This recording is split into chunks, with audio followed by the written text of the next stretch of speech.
everyone. Hi, our Twitter Nation, Insta Nation, and all the social nations out there. Today's our 40th episode. Yes. 40. Wow, 40 weeks. And so this all started because we want to bring value to the community, to the technical community, to anyone who's interested in learning about blockchain and Web3. And that's what we are carrying on. And today we decided to talk a little bit more about the technicality of the blockchain, the technical side. So this is about smart contracts. And today we have our in-house resident smart contract, senior smart contract developer, Mohammed, joining us for our episode 40 to talk about different types of smart contracts on the EVM. On EVM. So on that note, so I have Charlie to my right, and Mr. Craig joining me as well. Maureen's missing today.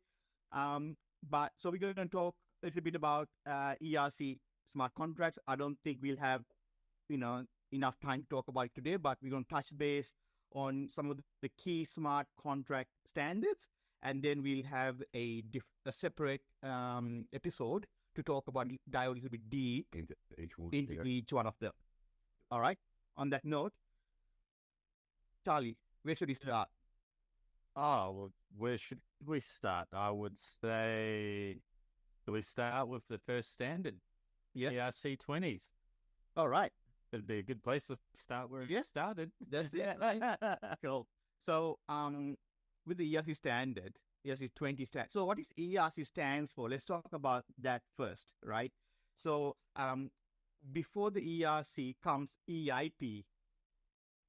Which is an Ethereum improvement proposal. Yeah, Ethereum improvement proposal. And once the proposal gets approved, then it becomes the ERC. So what is ERC stands for, Mohammed? Actually, before going through the ERCs, I should say, you're right. The EIPs are standing for proposals, but any EIPs are having different categories. Some of them are related to the core devs, so the core network of blockchain related to consensus algorithm or anything like this for core devs. The other is related to the networking, the way P2P networks are, having communication with each other, right? Different protocols or changing any type of these things. Or it could be an interface EIP, which is related to the client side and all the issues on the EVM, Ethereum virtual machine. And the fourth category would be the ERCs, which is related to the application layer, the highest layer available on the blockchain, and it's more related to smart contracts and also tokens, different types of packages, libraries that smart contract developers can use to evolve the whole network. And because it's like a live organism, right? So it's an open ecosystem, and it's open to everyone. But if we want to have a proper evolving ecosystem, we need standards. And these standards should be assessed by editors or anyone who is interested actually in assessing these things, and definitely needs the community feedback in it. And that's the process that when you propose, for example, even an application layer proposal, it should go through some, assessment and feedback stage before getting into, before approving as a standard. And most of these things, before going to the final stage and get the final approval, is going to be adopted by the most of developers in the network. So it doesn't need even the final stage. Before turning into ERC, most of these EIPs are used by smart contract developers. All right. So I just want to cut you off there, Mohammed. So with when we say EVM, what is an EVM? Yep. It stands for Ethereum Virtual Machine, and it's so any client or any node, any computer, anyone who wants to connect to this P2P network should connect to the network through an interface, which is or a virtual machine, which translates all of our logic in different, the human logics, even different code languages, into one uniform language, which is understandable by the whole network, including the miners, other EVMs, and everyone on the network. So this is an interface which translates everything into Ethereum language, which is understandable by every machine, let's say, on the network. Cool. All right. So the Charlie mentioned ERC-20 tokens. And my understanding, I don't know about yours, Craig, my understanding of ERC-20 token is a token. It's just like that's Ethereum or that's SHIB or whatever that is. Generally used as the base value of asset or value of a particular blockchain. Yeah. It's like the native. It's like the difference between a coin and a token. Yeah. Yeah, it can be either either. They can be both, but that's generally what they're used for. Yep. And it's a smart contract, but they're using the ERC-20 standard that was one of the first where it's like, hey, you can easily make your own tokenized system and build your own Ethereum as such, not your own Ethereum, but build your own coin where people can transact and do whatever they want within that system. Seen rise of ICOs and funding and all sorts of experiments, meme coins recently. We had some fun with there, Cozy. There was, a whole bunch of stuff. People trying to change. There was DAI from MakerDAO, which is a decentralized stable coin. There's a lot of interesting ones. There's rewards, Uniswap. You can use quite a bit, right? Uniswap had the decentralized exchange and then decided to reward users and then let users use that token in a DAO mechanism, which they can then vote on. And yeah. So, Mohammed, what is it? If we talk about the technical side of the ERC-20, why is it, I believe it's ERC-20 because that's the 20th proposal that got approved. There were 19 before that, and the 20th is the one, and there is no tie to that except what the 20 is. But this token or this standard of the smart contract, why is it important? Or why is it special? Yep.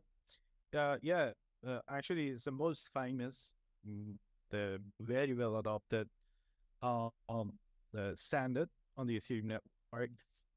Currently, 70% of all the smart contracts living on Ethereum are using some type of ERC-20, which means that how powerful it is and how well adopted by the community.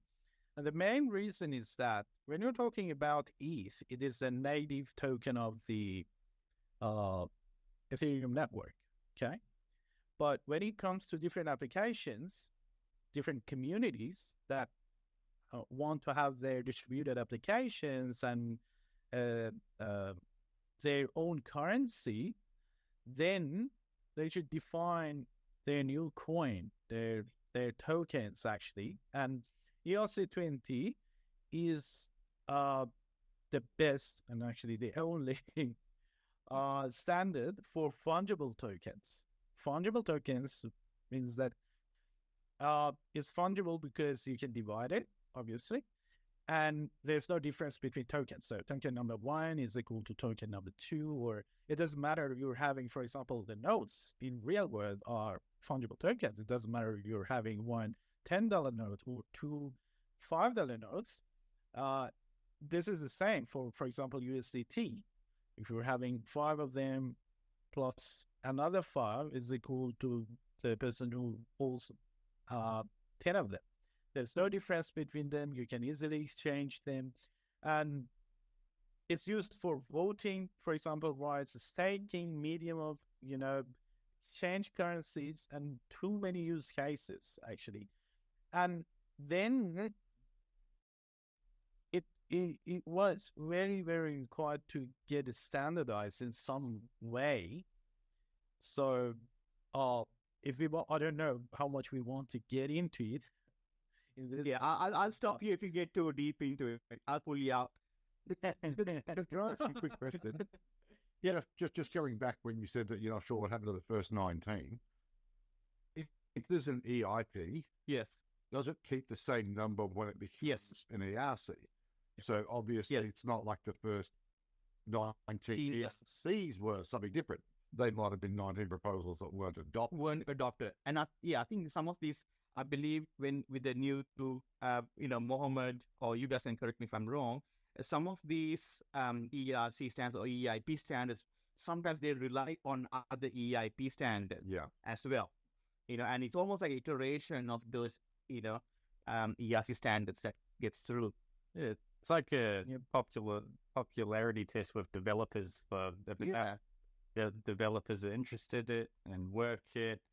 Yeah, and also it brings like usability as a good use cases. I mean, that's a really good point that you brought up, Mohammed, about the fungibility side of things, right?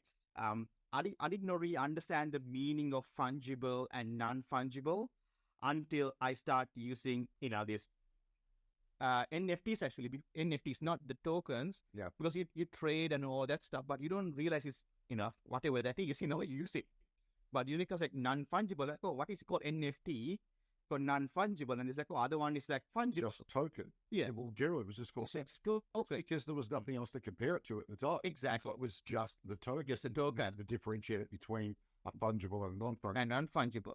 So, I would say, Mohammed, let's dive a little bit into the next 2 to 3 minutes. I'm happy for you to dive into the ERC20 token, because given it's such a base token that we use constantly every single day. Part of the ecosystem. Part of the ecosystem. Let's dive in. Yep. So first I want to point out this very important thing, that there is a difference between the standard and the package in terms of developing when we were talking about these things. Standards, as it should be, there are some rules, specific rules, the bare minimum stuff that you need, like functions that you need in a smart contract to be, for example, ERC20 compliant, or these things are getting assessed and standardized and then confirmed by the community. But then there could be different packages out there in the market who are developing these. The way I'm thinking of these packages are like they are creating these building blocks. So ERC20 is kind of a wheel, is kind of a building block for us smart contract developers. In any type of distributed application, you definitely need to deal with ERC20s or ERC 721 if it's an NFT project. Then you don't need to be worried about. When you're using a reliable, secure package, it means that it's a specific code you're talking about. So it's a separate stuff from the standard. Standard says that, for example, for ERC20, you should have 5 basic functions in the smart contract. You can have other functionalities in the smart contract at the same time, but these 5 functions should be there to be ERC20 compliant or to be considered as an ERC20 smart contract. So first of all, it should have the total supply function, which returns at any time, and it's open to anyone in the network. It returns the total number of tokens in this smart contract, in this ERC20 smart contract. So so it should have the Is it something like saying, okay, there's ever, you can only have like say million tokens ever, or is it like infinite? Or so you can have infinite as well? Yeah. So we can have infinite as well, but in most of the ERC20 tokens, if it want to be infinite, it would be a very large number. And then you should consider it relates to the tokenomics behind all of these economy behind this token. So there may be infinite tokens available, like Ethereum, that could be regenerated forever, but with some, banning, or it depends on, as I said, the tokenomics behind the whole application. But it could also have a limited number of tokens. But anyway, you as a user, developer, or a potential buyer of this token, you should know that the total number of this token available. So the total number should be declared at the time of smart contract minting or creation of these Ethereum network. So this is one function that should be there. The other one is a balance of for any. So what we are keeping in a ERC20 contract is kind of a mapping. It shows that, okay, this address has this amount of token for this specific contract. So if you know the address of the contract, and it's an ERC20 contract, that should be definitely a balance of function which returns the number of tokens any given account holds. So anytime you can query this one and find out how many tokens you or anyone else has. Then definitely the transfer function. So you as the owner should be able to send to another person, to another account. And the another important functionality which is highly used everywhere actually, is the allowance function. So you are allowing another account or spender account to be able to spend this token on behalf of you.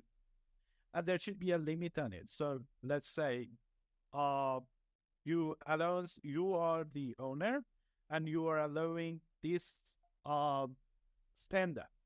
And then this is the allowance between the spender and the owner. And then another function is the approve. So you determine the number of the tokens that you want to allow this spender to be able to spend on behalf of you. Let's say you are in an auction NFT platform, for example, and you want to buy something. And all of these transactions are not taking place instantly. So people are coming into the platform, placing their bids, and then at the end of the auction or at any given time, one of these things should be picked by the platform, and then this exchange should happen. These things are also happening in the decentralized exchange, for example. So you should authorize the platform to be able to transfer this amount of token on behalf of you. So, and that is why all of the ERC20 smart contracts should have this approve function, and definitely a transfer from function, which says that, okay, this is the sender, this is the recipient, and this is the amount. Then the transfer from function is very important because it could be used by any third party in the network. If they are approved as your spender, as a spender for your account, then they would be able to call this function and say, okay, I want to transfer from, for example, Charlie's account to Cozy's account, that amount of token. And then we do have logics inside of these functions, definitely validations first. First of all, are you a valid spender?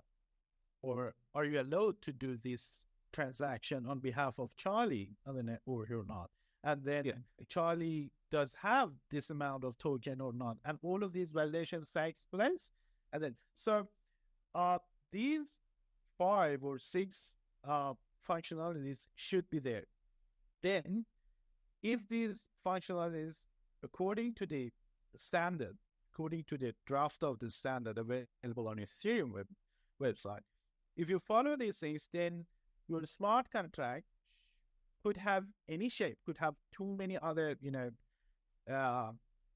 functionalities, but it's still ERC20 compliant, or it is actually considered as an ERC20 smart contract. So what we are doing in terms of packages, as I said, that people are using the packages or libraries, developers or smart contract developers, it makes it easy because, for example, they are available secure packages that you can import in your code, and then you use it with peace of mind, because these 6 functionalities should be taken with you should be very careful when you're using these 6, because they're prone to any type of security problems and holes. Then you don't want to write a smart contract and start writing everything from the scratch, and write even those building blocks. These building blocks should be provided to you by a very reliable, very well adopted package like OpenZeppelin in the community, for example.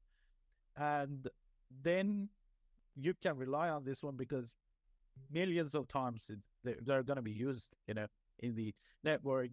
And so that was the difference I wanted to point out between the packages we're using and the standard itself.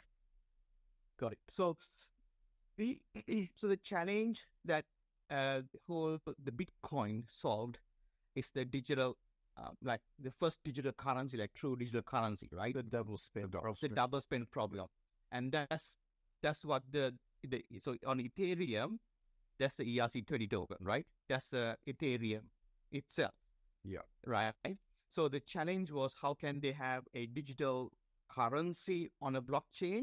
Well, I think the thing that Vitalik solved was creating a blockchain that was Turing complete, which Mohammed would know a lot more about that, which was enabled us to create on that blockchain where Bitcoin's not. Where it's not. Yeah. It's I think something that a lot of people don't think about. They just think about you having X amount of an ERC20 token and being able to send some there or receive some.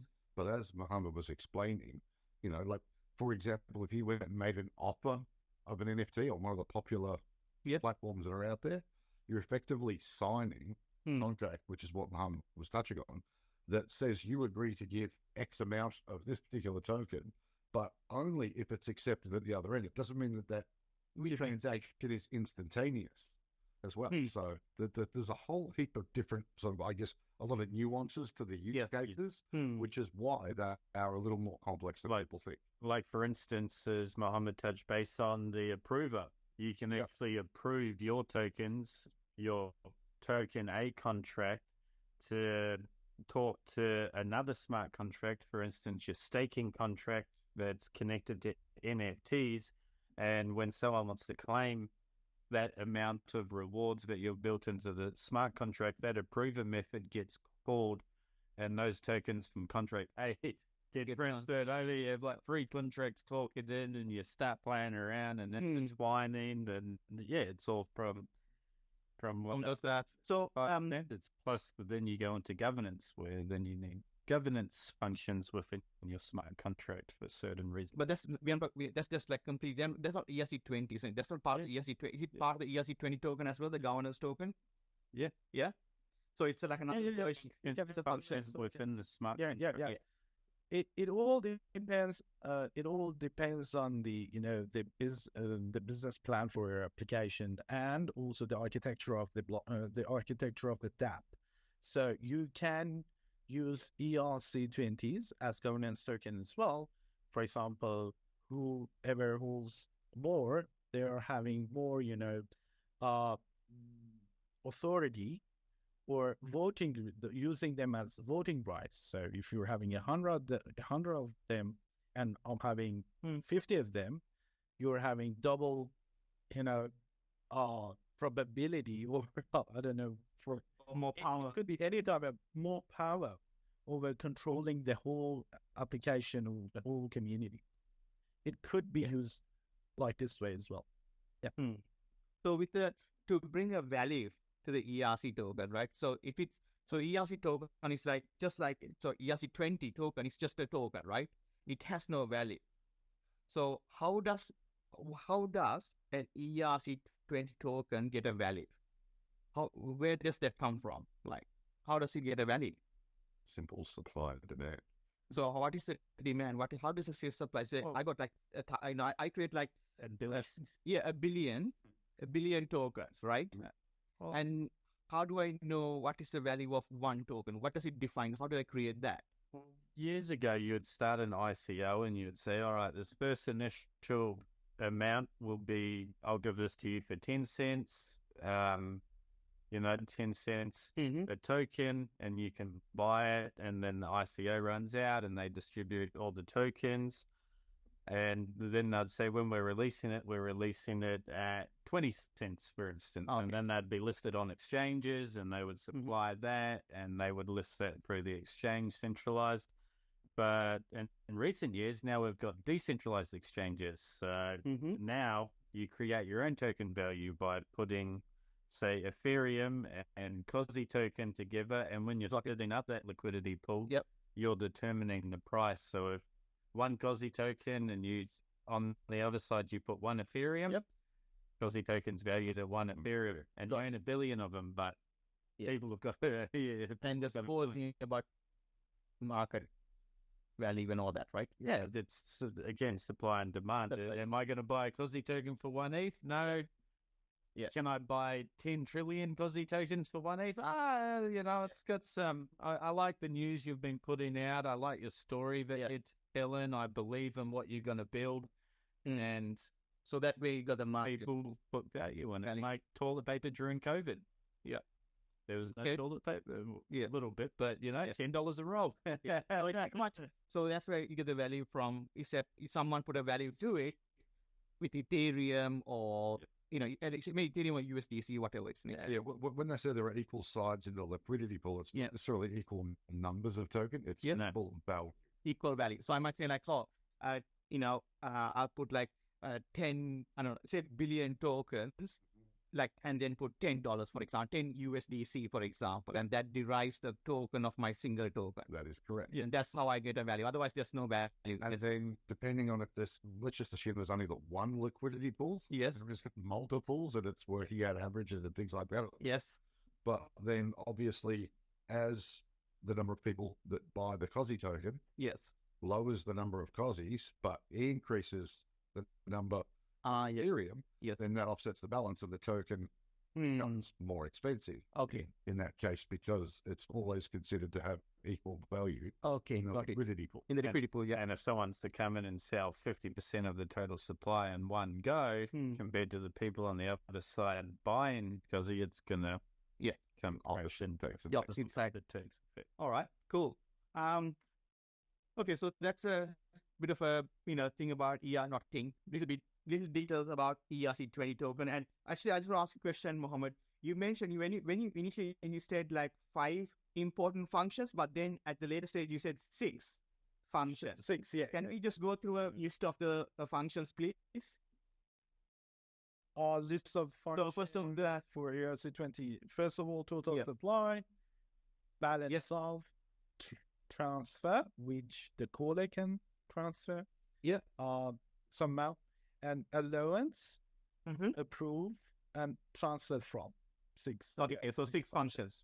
Yeah, cool. Yeah. No, thank you. All right. What is the next one you're going to dive into? 20s, it'll have to be 721s probably. 720.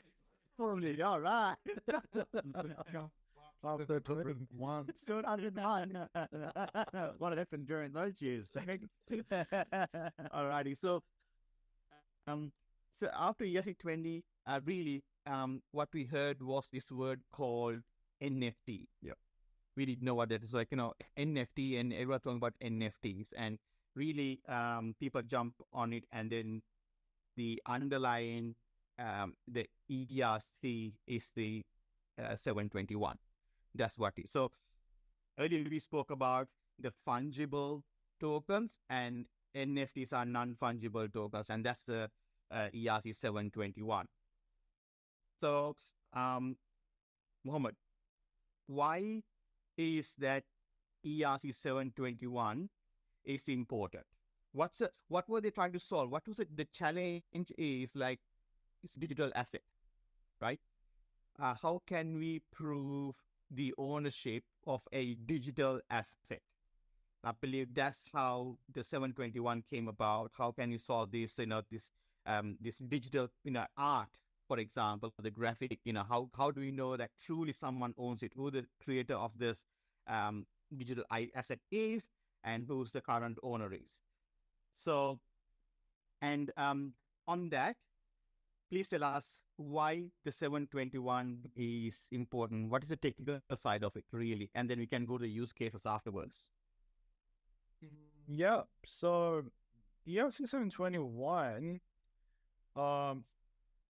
actually, it is a very, very important because in this network, we want to represent different, physical assets. So physical assets in our real world, they could be something like money, fungible tokens, or they could be some, other types of assets like an artifact, or I don't know, real estate, a house, or even a person. So we should have a digital way to represent these types of assets in our network.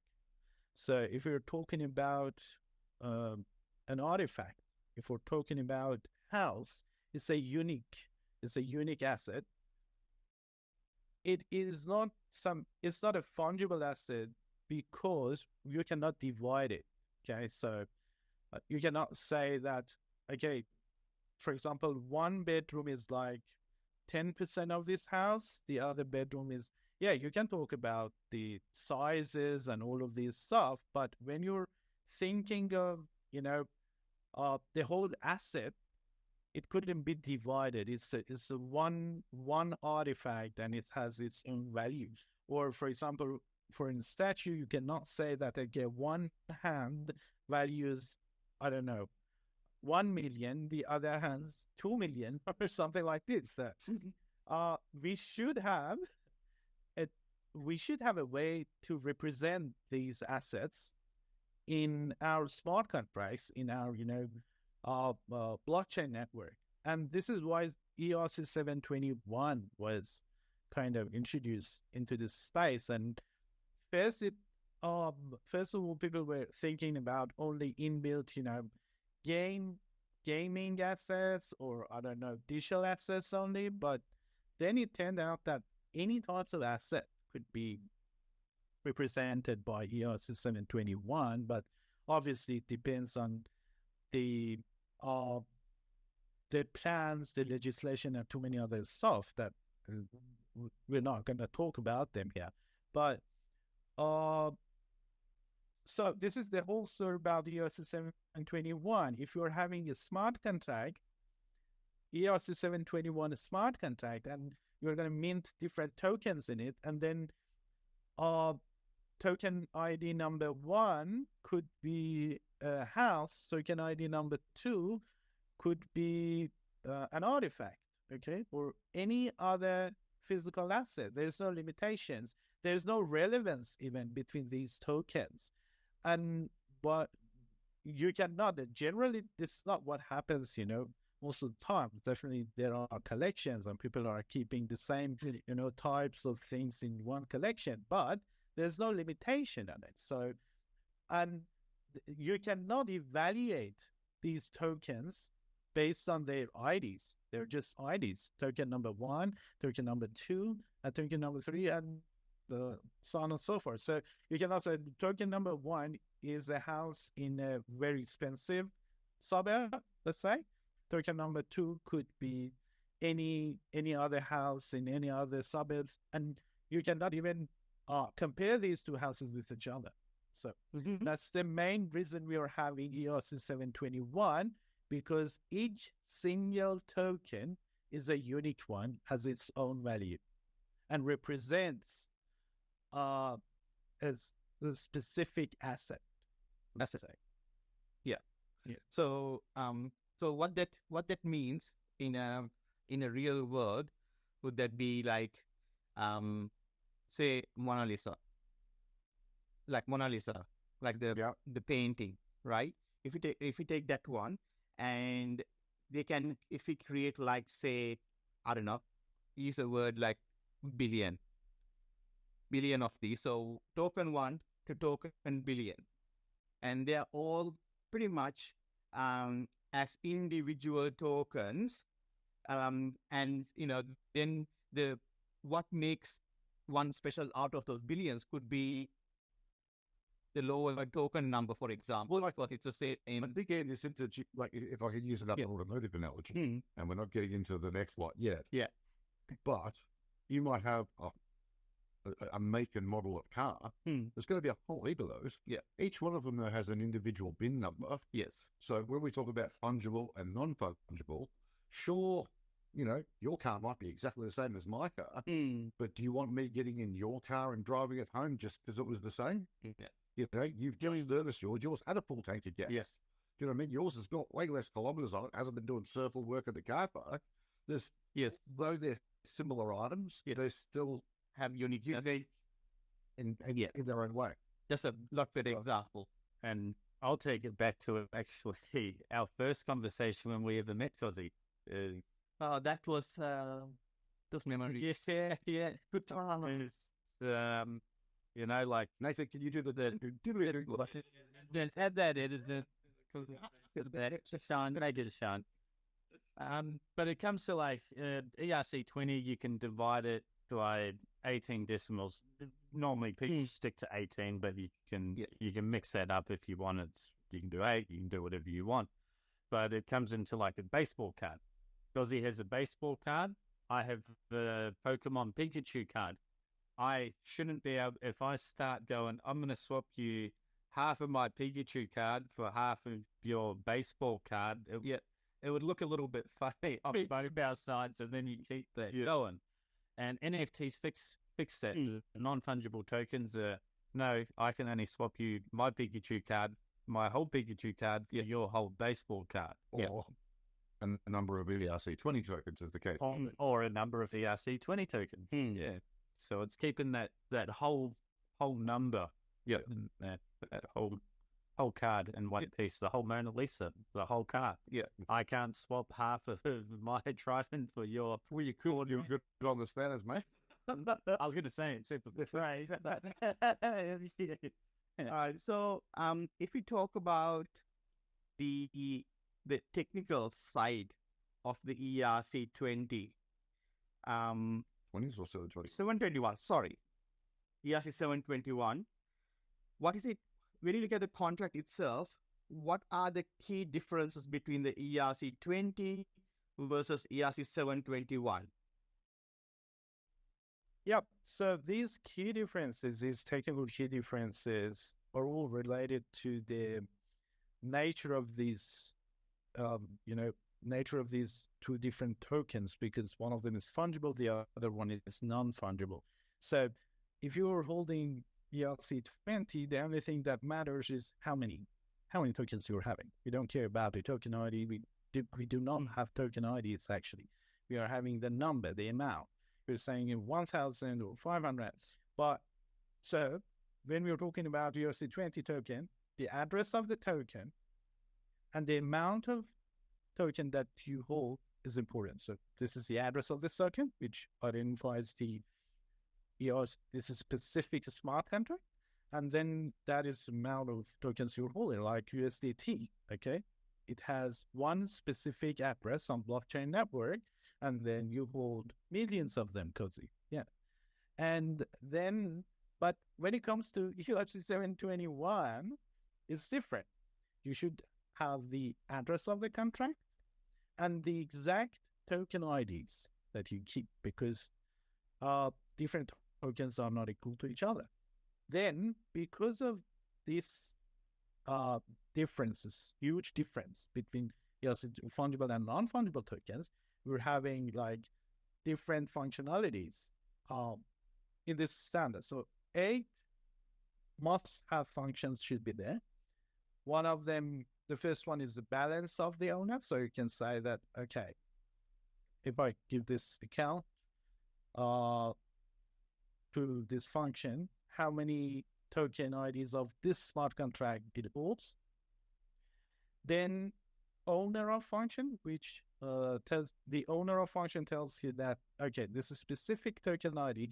Who is the owner of this specific token ID? Token number 1 belongs to Charlie, 2 Cozy, 3 Craig, and yeah. So this is the second function. The third one is the approve one, which you should approve, and this technical difference is coming from the non-fungibility nature of these tokens. That when you want to approve someone to another address to transfer this token on behalf of you, you should also specify the token ID, because you may hold like 10 different token IDs of the same contract, but you may only approve this spender to spend token ID number 1 or only number 2. Or you can set approval for all and say that, okay, this spender is approved by me to spend all of my tokens in this smart contract. So it is another function, set approval for all, which you can set it or unset it. And this is what, this is what happens in all of the NFT marketplaces. So we had the same experience in Blockstars when we developed the Lloyd's NFT marketplace. And so because there's one seller and the buyer in this platform, and there's a marketplace contract there, okay? So most of the time, the seller wants to sell it's an NFT marketplace, NFT, and the buyer wants to pay the ERC20 token in exchange for this NFT. Then there's a platform, this NFT marketplace who, manages everything. As I said previously, like in an auction or even in an instance that we're doing the same. So we're saying that, okay, you approve, the buyer approves the platform for spending ERC20 token. The seller approves the platform for spending or changing the ownership for this ERC721 token. And then this is the marketplace contracts was in charge to do this, transactions and pay this amount of ERC20 token to the owner, and then change the ownership to the buyer. So then I can. So Mohammed, just a quick question. So when you say the transfer function, I can pretty much with that function, I can just send the NFT to someone. I can send the NFT to you, basically, isn't it? It doesn't have to be you don't need a marketplace contract. I can say like, oh, I'm going to send you this to your wallet, and you're going to send me your ERC20 tokens. Yeah, you first. Yeah, you. And that's the key.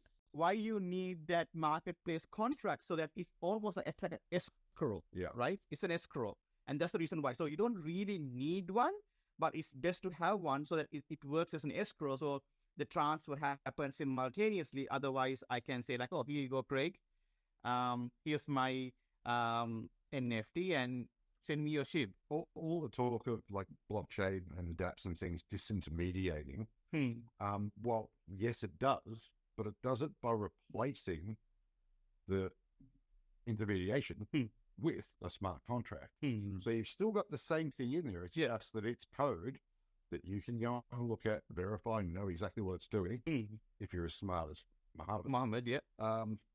Or you can stare at a blank plane and go, should be right. Should be all right. Yeah. But yes, I mean, it's effectively code that's assuring that the transfer takes place as opposed to trusting. Of course. Yeah. Of course. Alrighty. So just in the 721 for the ERC20, right? All this, I just want to touch a little bit about this word we use thing called gas. Right? What is gas? Before we go into, but who earns the gas? Because I know I'm paying gas. Damn oil companies. Right? Exactly, right? And so who get the gas? and why gas is charged. What's the meaning of even gas? Yep. So gas is we don't have any central authority. I'm looking at Muhammad, but I can't see Nathan. Yeah, and he's like chuckling, like I know what he's thinking about the gas. The gas he's thinking. The gas. The gas, yeah. One of the bills that you should pay monthly. The gas, yeah. But it's actually the fuel in our in the Ethereum blockchain network.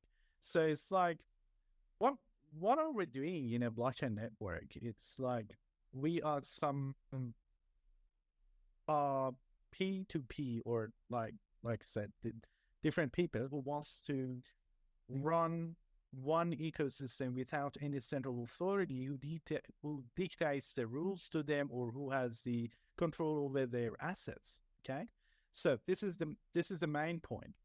Then we do have the consensus algorithms, which is like, we do have the miners who are creating the blocks, and then there's the majority. The majority of the network would agree on it, and then it would be chained to the rest of the history. It would be a fact in our history, in our ledger, let's say. And then, so these kind of stuff, like evaluating whether this person is authorized to spend this type of money, this person owns this ERC 721 token or not, and all of these things, that all of the logic that we are talking in human language should be translated into a code and run in the core network. Okay, and these things, and specifically the consensus algorithm over all of these things, needs computation power.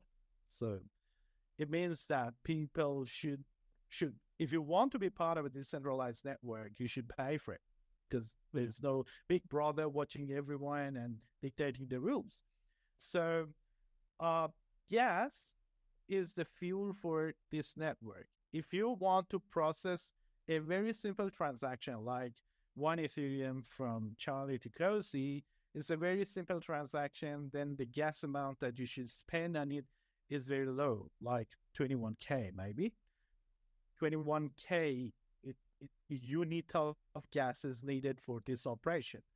It's regardless of the value of the Ethereum, or is all related to technical, the technical complexity of this action that you want to do, and write it on the ledger. So if it's a very simple one, like a simple transfer or changing ownership, it's 21K. It starts from 21K. But would that be similar to like posting a letter? It's going to cost me, X amount for the stamp, regardless of whether that letter has 2 words written on it or whether it has 100 words written on it. Still going to cost the same, because it's the same amount of complexity to get the letter from one end to the other.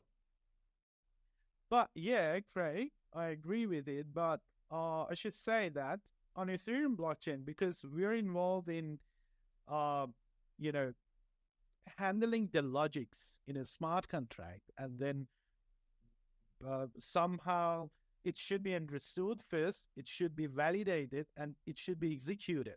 Okay, so all of these things, and it depends on the complexity of your request. So if I want to write a whole new logic for my distributed application and create a smart contract on the blockchain, I should spend a lot of gas. Why? Yes. Because all of the nodes in this network should, first of all, validate it, authenticate my address, then validate all of the codes and make sure that there's no, technical problem in it. And then they can consensus over it and somehow write it in our ledger. But if it's only a simple transaction, it's easy. It's just, okay, Cozy sent 10 ETH to Craig. That's it. Okay. So I'm baby. So I guess what I was trying to get at was, if Cozy sends me 10 ETH and it costs a particular amount of gas, if Cozy then was to send me 20 ETH, what's the difference? that would be the same, because it's the logic, because the logic behind this transaction is the same. It doesn't matter if he wants to send you 1 million ETH, 1 ETH. It is because it falls into one category of transactions. Sending or transferring native token from one account to another account. That's the only thing that matters. That was my point with sending a letter. It costs a particular exactly. regardless of how many words are on the letter. It could be 10 ETH, 20 ETH. It doesn't really matter. It's only be the same. Yeah. But within the Ethereum network, you've got we've got 2 post offices on the Gold Coast, and everyone starts trying to send a letter at the same time. There's a bull market on sending letters. Yeah. Well, you're going to have to spend a bit. They're going to up their prices to keep handle. And if you want to get yours to be sent a bit quicker, those express posts cost a bit more. Or rather than sending letters, it could be people in Ubers, and it's big time. Yeah, and the price gets jacked up. Yeah, and that's how the gas fluctuates. Yeah. Cool. All right. So I think sorry to cut you off there, Mohammed. I think we are getting very close to that our mark. We only got through 2 standards. Mohammed's coming back. Yeah. So I think so I would like to even talk a little bit more about it, but I think let's keep it to this time. I think what we'll do is in the next episode we will pick up the 2 more standards. Yeah. I think because there's so much to talk about, and I think the more we discuss, anyone who's sitting on the fence and wondering what these ERC, what are smart contracts, what are these standards are, that's what we are discussing here. We're not discussing the deep technical knowledge here, but we're just touching base. We are diving a little bit deep, but not too deep. That's for people to understand, and we are like really talking still very high level, not in the inner workings of the smart contracts or the execution layers or the security layers. So we're not talking about those layers. We are really talking about really the froth. Yeah. So before we finish the podcast for the day, anything that you want to say, Charlie? Thank you for joining us today, Mohammed. It was a pleasure having you on. It's not easy to find me. Yeah. Thanks for having me. And also, I just want to say that I'm really excited to come here and share our experiences, because we've got these experiences here in Blockstars since like 2 to 3 years ago. And then we touched all of these things, get our hands dirty on all of these codes and try them. And then I would be more than happy to share these experiences with the community, to use them, what I understand from, designing, architecturing, or, developing smart contracts with our fellows in the community, and then have their feedbacks. That would be awesome also. We can also answer some of the questions if there's any, or think of the questions regarding these fungible, non-fungible, or any type of, ERCs. Anything related to Ethereum and blockchain. More than happy to be with you, legends. Thanks for having me. Mentioning that, if you want to come by, meet us in person, we'll be at the Island Surface Paradise, 4th of July, 6 p.m. So, Duke's Father. And come along. We've got Decentralization Day. That's right. For this month. Yep. And so what I'm really interested in talking for one of the podcasts is the diamond contracts, the proxy contract. Oh, that's we are to bring in 2 of our team members to really have a talk about that diamond contract, because I think that's just really cool. There's a few sides to that one. That's how they got the name. Yeah. Cool. All right. On that note, anything else from your side? Again, thank you, Mo. I don't get to see you enough nowadays, but really great. Thank you. Thank you, Greg. All right, Mohammed. Before we finish, any wise words that you would want to say to the Web3 community, the Blockstars community? I think that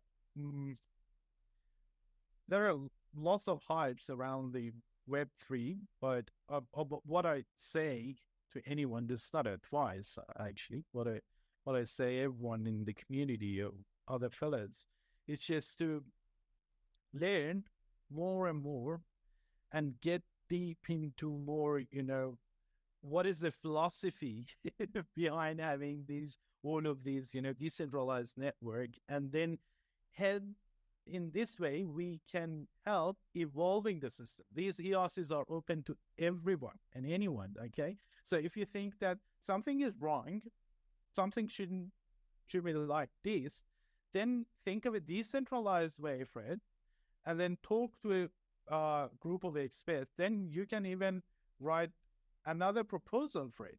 And so this blockchain community belongs to all of us. Web3 community belongs to all of us. Everyone is responsible for evolving. If you feel like there is a lack of something, or there's a problem in somewhere, please think of it and get more into it, and think of the philosophy of decentralization and speak up to the rest of the community. That's the only way we can evolve. Awesome. On that note, I don't want to add anything. Wise words. On that note, guys, thank you so much for joining us for episode 40, and we'll catch you next week. Catch you later. See ya. Yeah, catch you. Bye. Thanks for tuning in. We'll see you next week. Same time, same place. Subscribe.